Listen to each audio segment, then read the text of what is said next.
Talk to me. Hey, how you doing, man? Hello?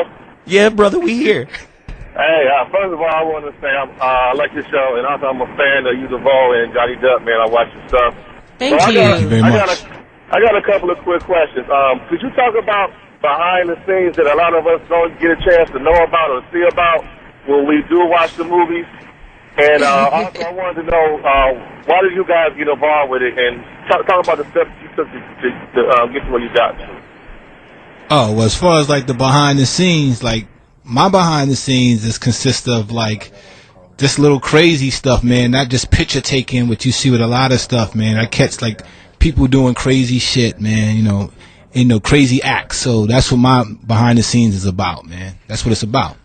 There's a lot of stuff that happens behind the scenes. It's kind of funny. There's this one story that I tell really quickly. This girl came to us. She was brand new. She was supposed to do an anal scene. And for those of you that don't know, normally before an anal scene, you take an enema, which is like a douche for your butt. And so she was like, yeah, I'm all with it. I do it all the time with my boyfriend. I was like, okay, great. It's going to be a great day. So I sit her in the makeup chair, and I sit a douche next to her and an enema next to her. And I go and set up the lights or do something else. And I come back in about half an hour, and I notice that the douche is there, but the enema is empty. So I look at it, pick it up, see if there's like a leak or something. And she looks at me and she goes, oh, I drank that already. Like it was a Capri Sun or a juice box. Wow. Thanks for the call, brother. I appreciate it. Let me just let me tell you that the scene did not happen that day because she got the bubble guts. I bet. And She had the enema juice in her. Yeah. We had a very shitty day that day. That's what that was. And let me just say this too. Pornography is about fantasy. Right? And we get back to the relationship aspect of it.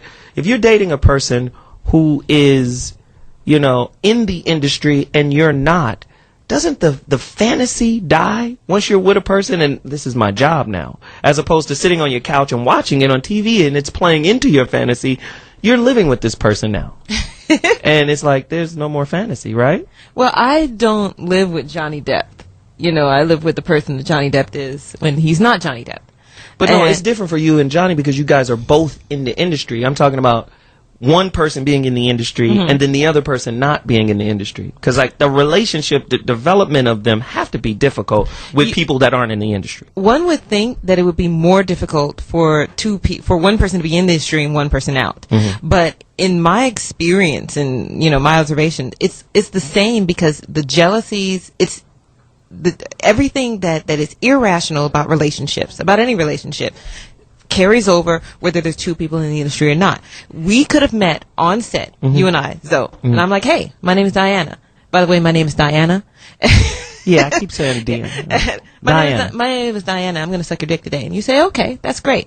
And I suck it so good that you Don't look me in the eye when you say it. I'm getting weak. To the audience out there, I'm on my knees right now. Right. So, I suck it so good that at the end of the day, you're like, hey, let's go to lunch. Let's do something, whatever. Things go as they go, and we end up being boyfriend and girlfriend, and I move in, and all of a sudden when I move in, this trigger goes off in you. Now, we're still doing scenes. You met me on a set. Okay? Go back to how you met me. Hey, my name's Diana. I'm going to suck your dick. Now it's I don't want you to work with ABC dude because he was looking at me funny. And I don't want you to work with ABC dude over there because I think that you really come with him too much. So there is jealousy, and you say, wow, this Absolutely. Very high school, man. It's a big high school. Yeah, it high really school. is. Very juvenile. Y'all that are listening, that are in the industry, it's true. If you don't think it's true, call in. Shut up. And my thing is, communication, man. Let it know from the break. Exactly. Right. And that's with anything. That's with swingers. I mean, I ran a swing club before I got into it. Let me just ask you this question. Have you ever directed a film with him in it? All the time. And you thought, he did something new with her?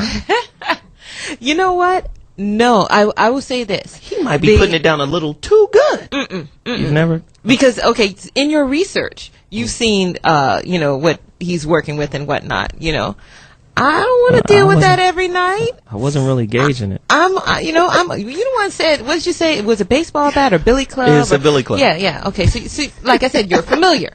So, it's great for me because I am peripherally aware, like from the peripheral. Look, there's a shadow I'm over taking there. your words, what you said. Okay? I got it. No, go ahead. But so yeah, it's to me in my this is our world or whatever. I'm really fine with it. I don't know what I'm gonna do when he stops doing scenes. Because he'll be at home. He want to jump on me every night. No. It's so ill how we met. I don't know if people know the history, but she met me doing scenes. She used to shoot me. Well, we had never done a scene together. We had never done a scene together, and I was the type of cat. And to this day, I'm like, yo, I'm gonna go ahead and get this money, do what I gotta do, and I'm out. Was never the type to do to hang around.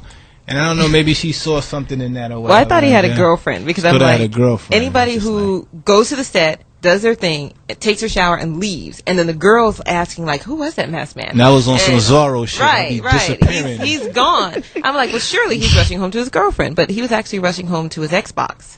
So hysterical. Which I like because I'm like, okay, if I meet you at the club and we get together, I can't be mad when you say, "Girl, I'm going to the club."